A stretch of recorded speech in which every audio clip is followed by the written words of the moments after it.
The losses keep on coming.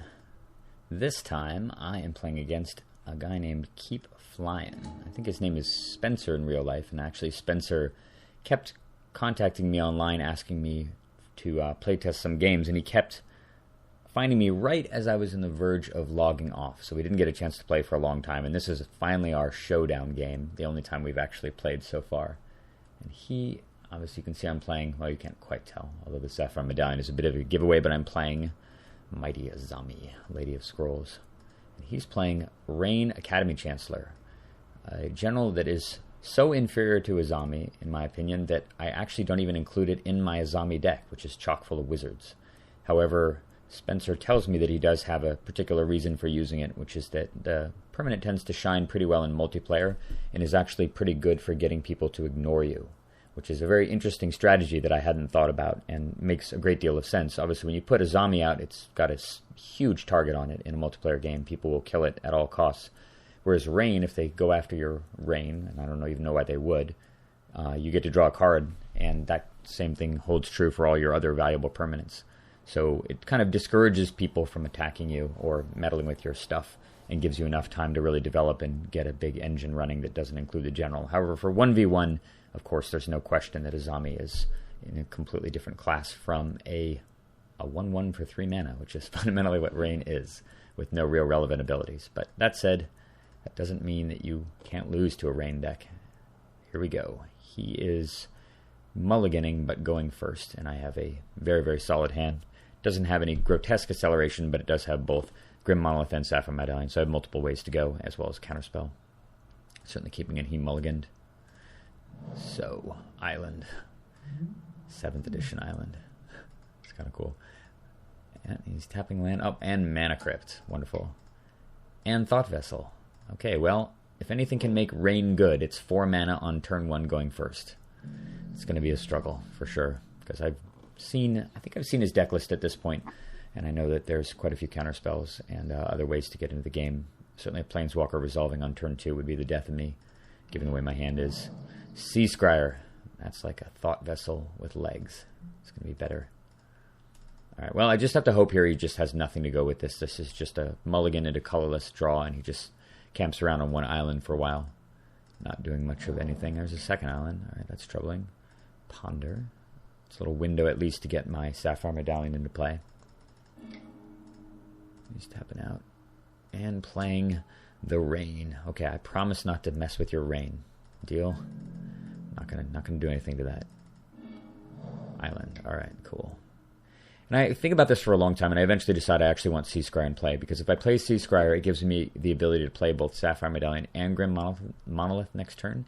If I play the Sapphire Medallion now, it does give me a little flexibility going forward, but at the same time, it doesn't result in quite as much mana, because I do want to get a mana artifact in play, and he's got 2 blue out. I can't just run my Azami out into Counter Magic, nor can I run the Glenalendra out into it either. I'm probably going to just have to sit tight, hope he doesn't do anything on this next turn that requires me to keep pushing, and just gradually, incrementally develop, because his general doesn't fundamentally do anything unless I go after it.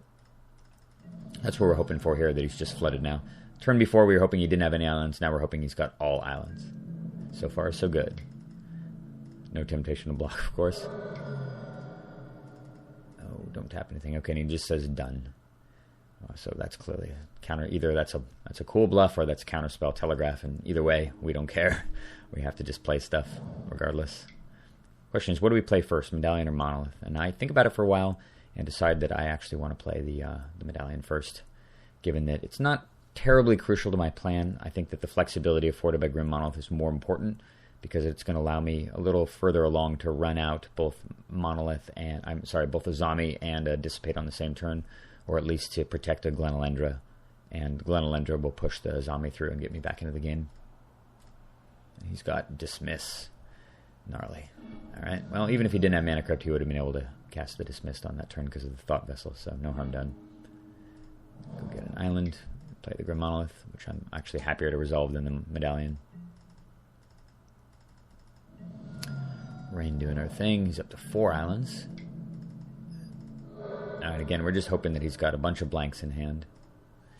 Everflowing Chalice. Well, that's blanky. given how much mana he's got. He's got 7 before that.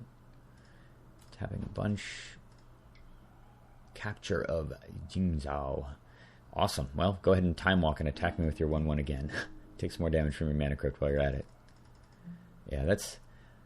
I'm not really sure why he has these Time Walks in his deck. Even in multiplayer, I'm not a fan of these. They're certainly better because their effectiveness goes up when you're effectively skipping the turns of multiple players. But unless you have a churning engine like Azami, really, the capture and the other effects just like it, I think, are a little bit mediocre and they're slow. 5 mana for a Time Walk is just too much. And you hate drawing these cards early. They just don't do anything.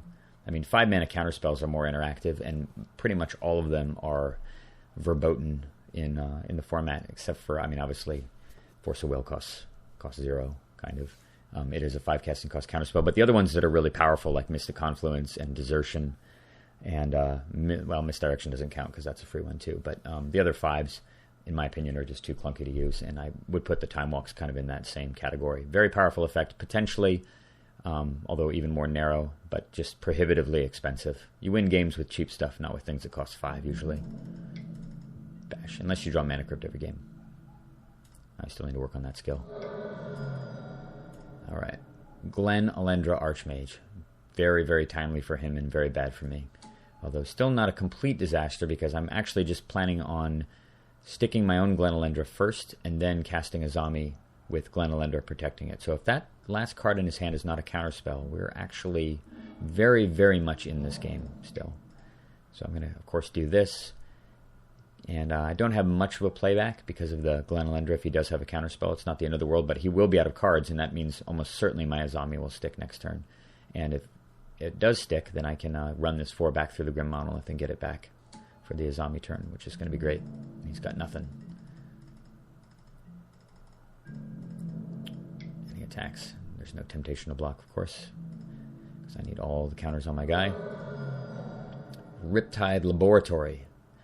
Quite troubling. That means that Glen Alendra Archmage can be used and recycled, and he's got enough mana to do that easily. So that's very, very inconvenient. I'm very unhappy to see that card come down right now, and it's going to change my plans quite a bit.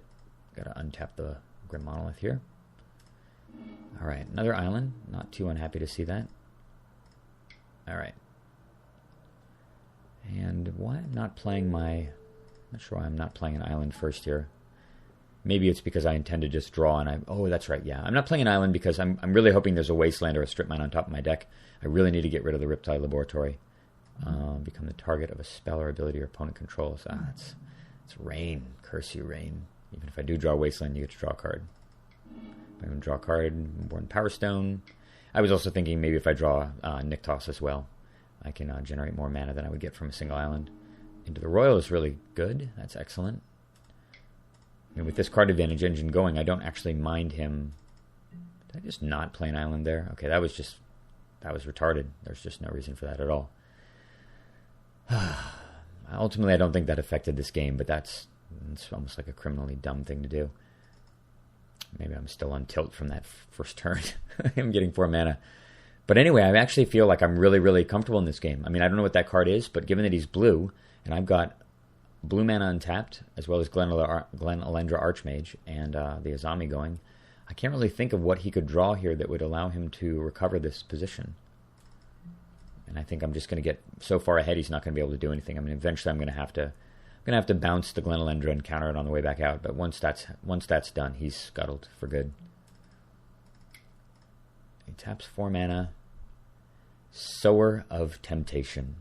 If you could envision a more perfect card for him to have in hand this game, I don't know. I challenge you to do that. Because the fact that it's Theft on Azami that's a wizard, when he's got 2 other wizards in play, and the Riptide Laboratory to protect his guys, and it takes away my draw engine, and I can't counter it with Glen Alendra Archmage. There's really no better card he could possibly have. And because of the Glen Alendra Archmage protecting against both Into the Royal and the Snapcaster's use of it, and the fact that I can't counter Glen Alendra with my own Glen Alendra Archmage, I am insta-fucked just from that single play. That is literally the end of the game right there. And I know my deck and I know the potential outs that I have, but digging my way back through this, literally he's going to draw 10 cards at least before I'm able to do anything meaningful to get through the Glen Alendra Archmage, and that's provided I draw something meaningful. plus he's got Riptide Laboratory to just continue to copy it. There's no way I'm getting through that, and he's going to draw cards from Rayne the entire way because it triggers on targeting. So that single play wins the game instantly on whatever turn this is, like turn 6 or something. Kudos to him, an incredible opener, and good to have the Sower in hand right at the beginning. I'm sure if we rematched, I'm sure that the Azami deck is favored because the general is so much stronger. But and he's obviously not going to get a draw like that every game. But in this game, despite the fact I was able to dig my way out a little bit, the nail in the coffin was that Sower, and chalking up yet another loss.